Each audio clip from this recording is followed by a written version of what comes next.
Good afternoon, music world. John here from What's Spinning, doing something today that I haven't done in quite some time, and I'm trying to catch up on a couple of housekeeping things on this channel these days. And, it's about time that we talked about the old record collection, because it's grown a bit in the last couple of months. I'm going to start out with a few that are just vinyls that I've been meaning to pick up for a while now, just kind of cult favorites of mine for one reason or another. Yeah, first up we got this bad boy here, absolute classic of an album from the Exploding Hearts. That's right, Guitar Romantic. I freaking love this thing. I mean, I've always expressed my love on this channel for just that grimy, sweaty garage rock sound, but also my deep love for just a really catchy hook. And that's what this album's all about. It is just that sweaty underground garage rock energy set to just really unbelievably catchy songs. In forever, this was a really hard to come by vinyl, just really, very expensive online, etc. But this is the remastered one that came out last year. Just love this collection of pictures on the inside. And not only that, this is like a completely remastered edition of this record. And this mix is just, it sounds fantastic. Pretty straightforward packaging outside of that. Good old-fashioned black vinyl, and it just sounds fantastic. Shout out to the Exploding Hearts. Rest in peace, King Louie. What an absolute awesome frontman he was. And if you haven't yet and love this style of music, definitely check it out. Coming up next, you will also know, if you're a fan of this channel, that I have this weird, just soft spot in my heart for modern surf rock, and I am a big fan of the lovely ladies in La Luz, and I've always been such a sucker for this release. I've always thought that their sound was really unique. Between the old school surf rock, but the sort of campy elements that they would often throw in. Love this a picture of the band on the back. And if you haven't listened to this, I would strongly recommend it. Love the packaging on this thing. It's just so weirdly campy, and I've always kind of loved that about the band, especially on this album. This record has a lot of my favorite La Luz tracks, like Sure as Spring is on here, the opening track, one of my favorite tracks they've ever done. Pretty straightforward black vinyl. And yeah, this thing just sounds awesome. It's just really catchy, surf-driven garage rock done by some really awesome ladies. Okay, coming up next, I did pick up a few of my favorites from the last 2 or 3 years that I've just been really meaning to pick up for a while, and that includes Turnstyle, Glow On. I have been a big fan of this since it dropped, and I finally found a copy that was just actually okay priced. I feel like every time this thing's been reissued, which it has been a few times, it sells out very quickly. But I finally found a decently priced version of it, and I'm actually really loving the packaging on this thing. Love the pictures on the inside with some of the lyrics of the album. Love all the pictures of the band. And this thing, of course, it sounds fantastic on vinyl. It sounds really ridiculous. We got some great lyrics on the inside, as well as some more pictures of the band. Pretty straightforward, black vinyl, you know the drill, but let me tell you, it really does sound fantastic on vinyl. Also, coming up next, my favorite album of, I believe, 2021, if memory serves me right. That would be Panopticon, and Again Into the Light. If you missed it, this was my album of the year a few years ago. I am a big fan of Panopticon. They've always been a metal band that means quite a bit to me. However, this to me was a serious experience. If you look into Austin's story around this time and what this album meant to him, it makes this album just pop a lot harder. I love the imagery throughout this thing. It's a double LP, it's a big boy, and not only that, but it is indeed colored vinyl. It is blue, this bad boy.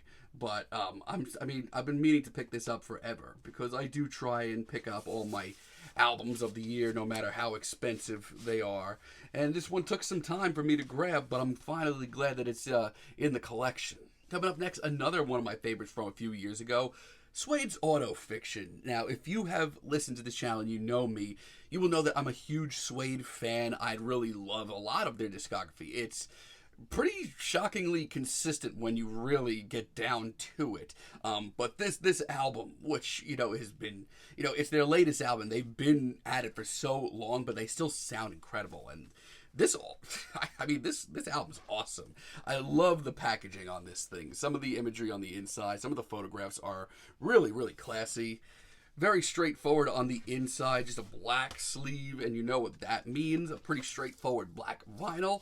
But if you haven't listened to this, and you've listened to and enjoyed Suede in the past, I would say definitely give this a shot, because I do genuinely think that they still have a lot to offer, and they're just really super consistent still.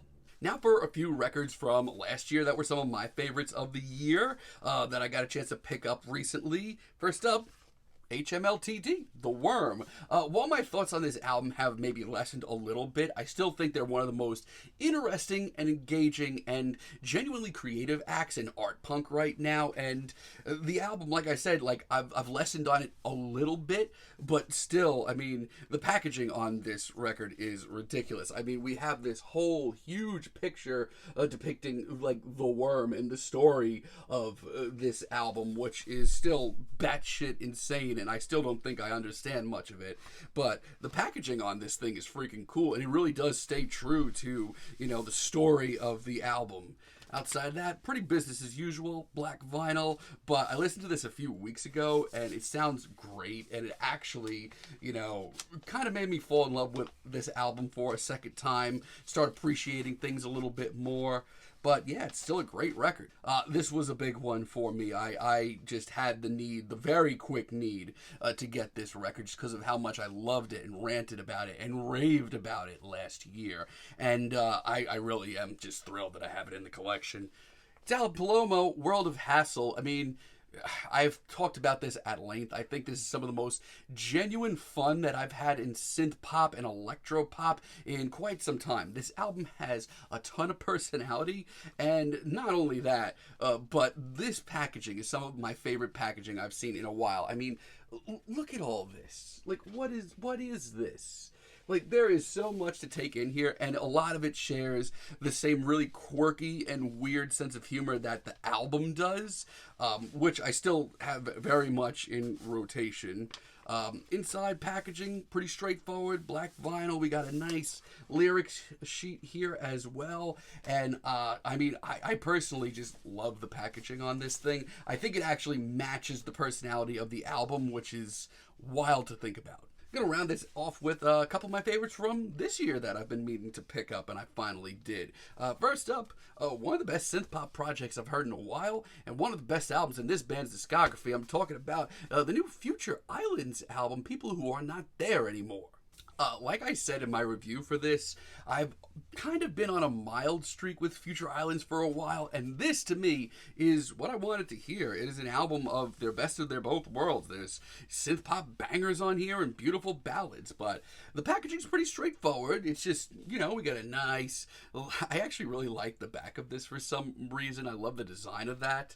On the inside, we got a nice lyrics sheet on both sides. Pretty straightforward stuff. Black vinyl, and I did listen to this morning, and I still really love the album. Even some of the tracks that I initially didn't enjoy are coming around to me, and yeah, this thing's really great. And finally, gonna round this off with another very recent one that I saw, and it was a great price, and I rarely see, vinyls from this guy just lying around places.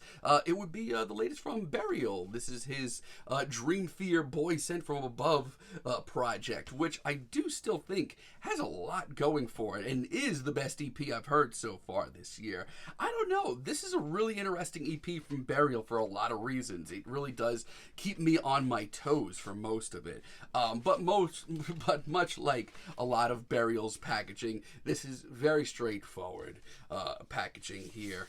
Nothing short of a black insert and very much black vinyl. Very straightforward, but I did get a chance to listen to this as well, and I'm so glad that I picked it up because I love a lot of the elements of this EP a lot. It has some of the more subtle moments of his earlier work that I really enjoyed, but it also has, you know, some of the more banger sort of post-dubstep stuff that he's been working on as well. I do really love this thing.